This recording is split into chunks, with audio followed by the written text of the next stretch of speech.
ਅੱਜ ਗੁਲਾਮ ਰਸੂਲ ਦੀ ਦੁਸ਼ਮਣੀ ਕੋਈ ਵੀ ਨਹੀਂ ਸੀ। ਉਹਦੀਆਂ ਜ਼ਮੀਨਾਂ ਸੀ ਫੈਸਲਾਬਾਦ 'ਚ, ਉਹਨਾਂ ਨੇ ਕਬਜ਼ੇ ਕੀਤੇ ਹੋਏ ਸੀ। ਇਹਨੇ ਵਾਪਸ ਮੰਗੀਆਂ, ਉਹਨਾਂ ਨਹੀਂ ਦਿੱਤੀਆਂ। ਬਹਰਹਾਲ ਇਹਨਾਂ 'ਚ ਝਗੜਾ ਵੱਧਦਾ ਗਿਆ। ਉਹਨਾਂ ਨੇ ਇਹਦੀ ਵਾਲਦਾ ਨੂੰ ਕਤਲ ਕਰ ਦਿੱਤਾ। ਜਦੋਂ ਇਹਦੀ ਵਾਲਦਾ ਨੂੰ ਕਤਲ ਕੀਤਾ ਤੇ ਇਹਨੇ ਚੁੱਪ ਰਹਿਣਾ ਸੀ। ਇਹਨਾਂ ਨੂੰ ਤਾਂ ਟੈਨਸ਼ਨ ਹੋਣੀ ਸੀ।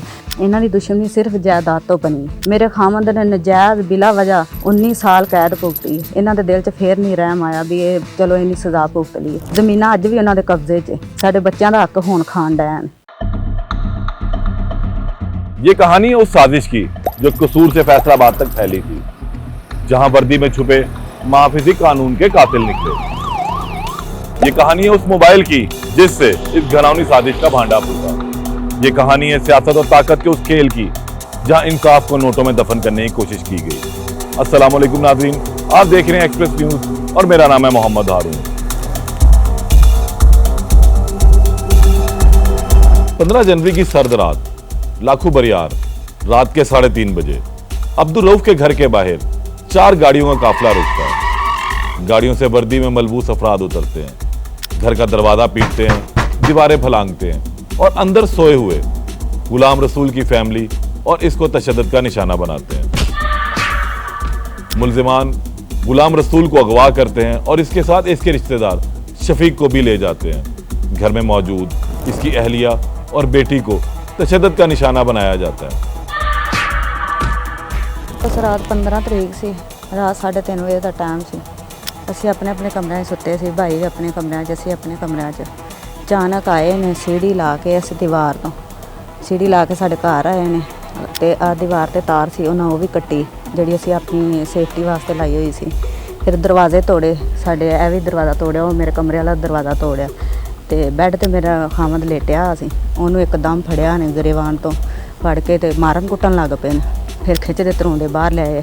ਅਸੀਂ ਛਡਾਣੇ ਆ, ਸਾਨੂੰ ਵੀ ਨਾਲ ਕੁੱਟਦੇ। ਮੇਰੇ ਭਾਈ ਸਾਰੇ ਸ਼ੋਰ ਸ਼ਰਾਬਾ ਜਦੋਂ ਹੋਇਆ ਨਾ, ਮੇਰੇ ਭਾਈ ਵੀ ਆਪਣੇ ਕਮਰਿਆਂ 'ਚ ਉੱਠ ਕੇ ਆ ਗਏ ਵੀ ਸਾਰਿਆਂ ਨਾਲ। ਸਾਰੇ ਮੇਰੇ ਭਾਈ ਵੀ ਹੱਥੋਂ ਪਾਈ ਹੋਏ ਵੀ ਛੱਡੋ ਇਹਨੂੰ, ਕਿਉਂ ਲੈ ਕੇ ਚੱਲੇ ਜਾਂ ਕਿਸ ਤਰ੍ਹਾਂ।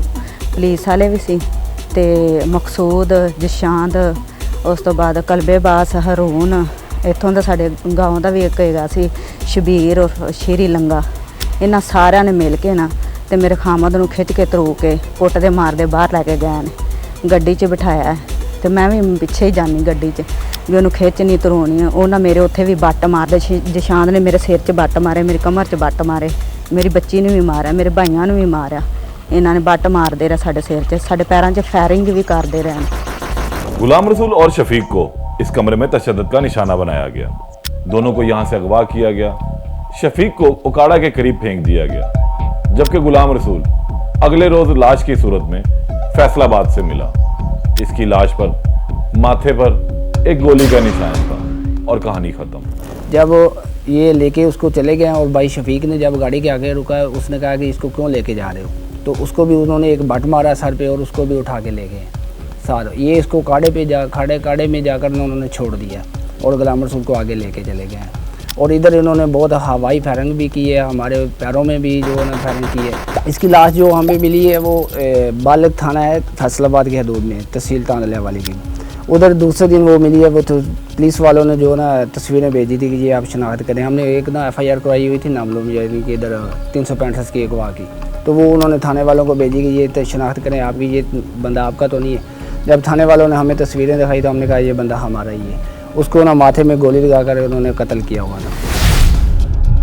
हम इधर से गए हैं, वो हमारे साथ एक कांस्टेबल भी गया है, वो जाके लेके आए हैं उधर से। इधर आके हमने पोस्टमार्टम करवाया, उसको तदफीन किया उसकी। लेकिन नाजरीन, कहानी यहीं ख़त्म नहीं होती। शुरुआत तो अब होती है। केस की तफ्तीश शुरू हुई और फिर पहला सुराग मिला, एक मोबाइल फ़ोन। जी हाँ, ये वही मोबाइल फ़ोन था जो मुल्जिमों का इस घर के अंदर गिर गया था।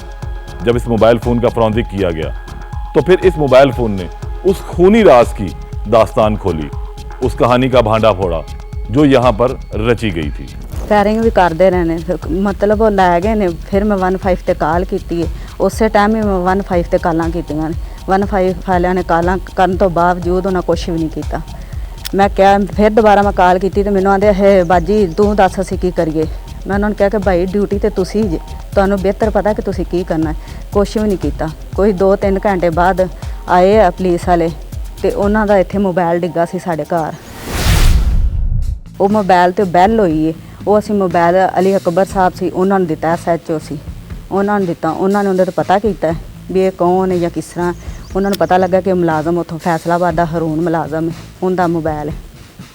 ਉਹਦੇ ਤੋਂ ਉਹਨੇ कार्रवाई की, 3 बंदे वो फड़ के लिया।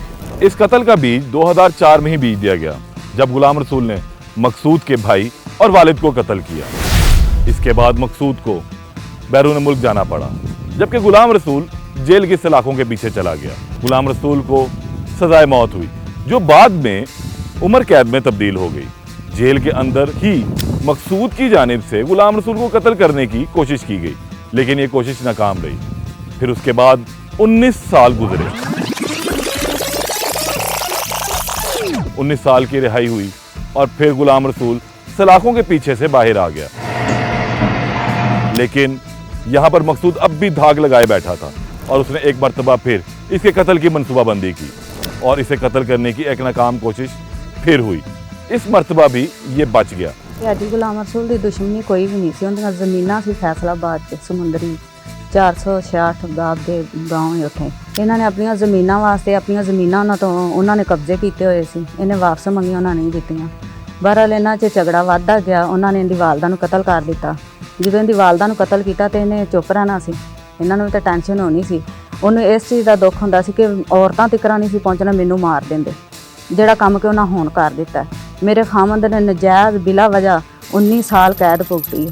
ਇਹਨਾਂ ਦੇ ਦਿਲ 'ਚ ਫੇਰ ਨਹੀਂ ਰਹਿਮ ਆਇਆ ਵੀ ਇਹ ਚਲੋ ਇੰਨੀ ਸਜ਼ਾ ਭੁਗਤ ਲਈ। ਜ਼ਮੀਨਾਂ ਅੱਜ ਵੀ ਉਹਨਾਂ ਦੇ ਕਬਜ਼ੇ 'ਚ, ਸ਼ੁਰੂ ਤੋਂ ਹੀ ਉਹਨਾਂ ਦੇ ਕਬਜ਼ੇ 'ਚ ਉਹੀ ਇਸਤੇਮਾਲ ਕਰਨ ਦੇ। 7-8 ਕਿੱਲੇ ਗਈ साढ़े बच्चों का हक होने खान डैन। उसकी ज़मीनें उधर पड़ी हुई है गुलाम रसूल की, जो मुखालफिन के पास है। मुखालफिन के पास अभी भी उनके पास है, उन्होंने कब्ज़ा किया हुआ है। कुछ उसने जेल के अंदर रहते हुए बेच दी हैं और कुछ जो अभी भी पड़ी हुई है, कुछ बकाया है। 11 कनाल और 11 मरले है और कुछ और भी है, थोड़ी बहुत जो भी है पड़ी हुई है। वो उसका तनाज़ा चल रहा था इसका। लेकिन ये बेगनाह जो ना गुलाम रसूल ने जो 18-19 साल जो जेल काटे हैं, उसके बाद जब ये बाहर आए हैं तो कातलाना हमला इन्हें रिहाई के वक्त भी हुआ कैंप जेल में। उस वक्त भी मुखालफिन ने इनके ऊपर अटैक किया था, लेकिन उधर भी हमने बहाफाजत उसको ना कैसे भी है उसको हिफाजत से निकाल लिया उधर से। लेकिन 2 माह इधर आके रुके हैं तो बाद में फिर भी वो 3-4 गाड़ियों पे आए हैं। 4 गाड़ियों पे जब आए हैं तो वो वर्दियों में निशान हरावा और मकसूद, शबीर और शबीरी लंगा जो इधर का हमारे गांव का ही है, उनको उन्होंने कुछ पैसे दिए हुए थे और उनको एक गाड़ी भी दी हुई थी कि इनके साथ जो बिना जो हुकूमत में शामिल हुई है। इस मरतबा मकसूद ने तगड़ा वार किया और अपने दोस्त SHO ज़ीशान रंधावा के साथ गुलाम रसूल के घर पर रात के अंधेरे में धावा बोला। यहाँ से इसे अगवा किया और फिर फैसलाबाद ले जाकर कत्ल कर दिया। कहानी में अभी एक मोड़ और भी बाकी है। ये तमाम कहानी उस वक्त तक ख़त्म हो चुकी थी जब तक ये पंजाब पुलिस के पास थी, लेकिन फिर एंट्री की CCD ने। हमारे जो ना ये ज़िले की पुलिस है, 8 माह तक हम लोग DPO के भी चक्कर लगाते रहे, हमारी कोई सुनवाई नहीं हुई। पुलिस सारिਆਂ ਨੇ ਸਾਡੇ ਨਾਲ ਤਾਮਨ नहीं ਕੀਤਾ। डिप्टी ਹਿੱਸਾ ਸਾਹਿਬ ਇਹਦੇ ਦਫ਼ਤਰਾਂ ਦੇ ਚੱਕਰ ਲਾਉਂਦੇ ਰਹਿੰਦੇ ਸੀ। ਚੱਕਰ 5-6 ਵਾਰੀ ਗਏ, ਸਾਰਾ ਦਿਨ ਬਹਿ ਕੇ ਬਾਹਰ ਆ ਜਾਈਦਾ ਸੀ, ਸਾਨੂੰ ਮਿਲਣ ਨਹੀਂ ਸੀ ਦਿੰਦੇ। बाकी ये CCD ਜਿਹੜਾ दायरा है, इन्होंने साढ़े नाल बहुत अच्छा तावन किया। लेकिन नाज़रीन, कहानी में अभी एक और ड्रामाई मोड़ भी आया जब 2 अरकान असेंबली ने इस केस के अंदर अपनी एंट्री मारी। एक का ताल्लुक कसूर से था और एक का फैसलाबाद से। गुलाम रसूल के कत्ल के बाद ज़ीशान रंधावा के चाहने वालों ने उसे बीच बचाव करवा कर बचाने की कोशिश भी करवानी शुरू कर दी। मुखालफिन को और मुद्दइयों को एक टेबल पर बिठाया गया और डील 1 करोड़ रुपए में तय हुई। लेकिन कुदरत को, जैसे मैंने पहले कहा, कुछ और ही मंजूर था कि ऐन वक्त पर आकर मुद्दई इस डील से मुकर गए। ਲਿਆਇਆ ਇਹਨਾਂ ਬਾਅਦ 'ਚ ਉਹਨਾਂ ਸਾਡੇ ਤੋਂ ਜ਼ਬਰਦਸਤੀ ਜਦੋਂ ਫੜੀਚ ਗਏ ਨੇ, ਜ਼ਬਰਦਸਤੀ ਖਾਲੀ ਪੇਪਰਾਂ ਤੇ ਸਟਾਂਪ ਕਰਵਾਉਂਦੇ ਰਹੇ ਨੇ, ਅੰਗੂਠੇ ਲਵਾਉਂਦੇ ਰਹੇ ਨੇ, ਸਾਨੂੰ ਡਰਾ ਧਮਕਾ ਕੇ। ਮੇਰੇ ਬੱਚੀ ਸਕੂਲ ਜਾਂਦੀ ਸੀ, ਮੇਰੀ ਬੱਚੀ ਨੂੰ ਵੀ ਡਰਾਉਂਦੇ ਰਹੇ ਨੇ। ਸਕੂਲ ਜਾਣਾ ਇਹਨਾਂ ਛੱਡ ਦਿੱਤਾ। ਮੇਰਾ ਭਤੀਜਾ ਲੈ ਕੇ ਜਾਂਦਾ ਸੀ, ਉਹਨੂੰ ਵੀ ਛੱਡ ਦਿੱਤਾ ਵੀ ਸਕੂਲ ਉਹਨੇ ਵੀ ਛੱਡ ਦਿੱਤਾ। ਇਹਨਾਂ ਦੇ ਡਰ ਤੋਂ, ਖੌਫ ਤੋਂ। ਭਾਈ ਕੰਮ ਤੇ ਜਾਂਦਾ ਸੀ, ਉਹਨੇ ਵੀ ਡਰ ਖੌਫ ਤੋਂ ਇਹਨਾਂ ਦੀ ਵਜ੍ਹਾ ਤੋਂ ਕੰਮ ਛੱਡ ਦਿੱਤਾ ਵੀ ਉਹ ਮੇਰਾ ਭਾਈ ਇੰਨੇ मतलब ਅਸੀਂ डरे पए सां कि साडा किसी ने तावन नहीं किया। वो काफ़ी मारा थे, धमकी वगैरह दे रहे थे और मामा को भी उन्होंने काफ़ी मारा था। तो मेरे मामू को भी लेके गए थे, मामू शफीक, उन्हें भी उकाड़ा के करीब जाके उतार दिया मारते की तरह। और हमने उनके फेस सबके देखे हैं और तकरीबन उनमें से कुछ पकड़े भी गए हैं, अभी एक नामालूम भी है। ये कहानी है उस निज़ाम की जहाँ मुहाफ़िज़ कातिल निकले। ये कहानी उस सियासत की जहां पर इंसाफ को नोटों में तोलने की कोशिश की गई। ये कहानी है उस मुजरिम की जिसकी एक छोटी सी गलती से इस तमाम साजिश का भांडा फूट गया।